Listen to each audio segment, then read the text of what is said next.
You are now watching a clip from the Inspired by show. You can watch the full episode on our YouTube channel or listen on iTunes, Spotify, or wherever you get your podcasts. So make sure to head over there, leave us a 5-star rating if you enjoyed it, and follow the show. Knowing what you know now, would you do anything different? In terms of my entire journey? I don't think so. Because I think me knowing what I know wouldn't have changed anything. It would be the other people. I'd be like, look at your mindset. Don't conform to everything. Don't think everything has to be done in a standard way. I'm quite proud that, after being told no so many times, I decided no more. And then I did everything in my power, found as many creative solutions as possible to get one step closer every single time. It took me a lot longer to get to where I wanted to be, but I could see the end goal, and that's what kept me motivated. And I'm just so glad that I persevered. So I don't think I would change, anything that I did. That's incredible. One of the things that you and I both experienced fairly recently, we both went to an event where Joe Wicks was speaking on stage. And Joe Wicks, as many of you will know, is the body coach, very, very successful and made massive during COVID and also on his own Instagram and his own social channels. And he openly, very vulnerably said, if he was to try again now, he doesn't think he'd get the same success.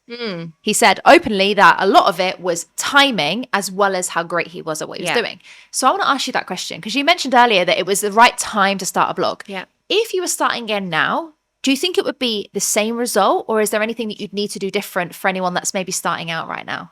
Yeah, I think that's a really good point, because like I said, when I was looking at blogging and trying to get my experience in terms of reaching out to brands and getting massive brands like Ted Baker and Revlon and Lindt and Hotel Chocolat, all of them, V&A, on my blog, it was because I tapped into a trend at the time, or something that was about to become a trend. So I got there early enough where I was one of the names that people could know, and there wasn't so much oversaturation in that industry.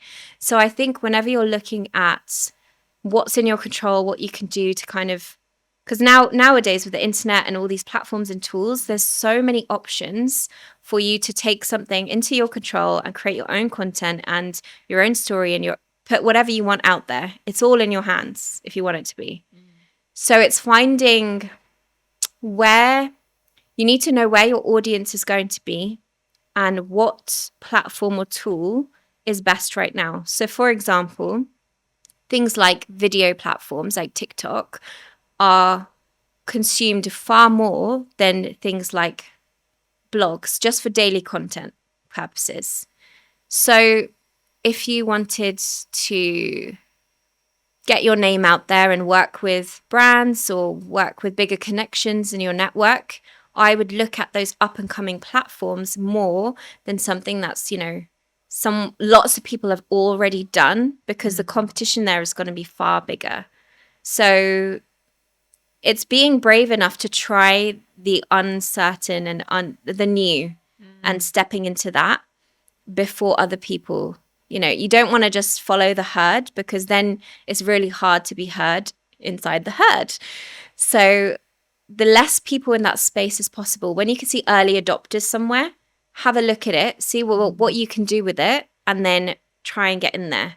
So that's how I did it with the blogs. Just fascinating you say that, because I'm always, every time I go on this show, and obviously you're a really good friend of mine, we're business partners, and I'm sat there going, how have I never learnt this from you? But the amount of times that recently I'm hearing things on shows like this, where I'm interviewing people and I'm like, this is what I need to hear. Because I had a really an interesting reflection about a week ago where I was like, I'm never an early adopter.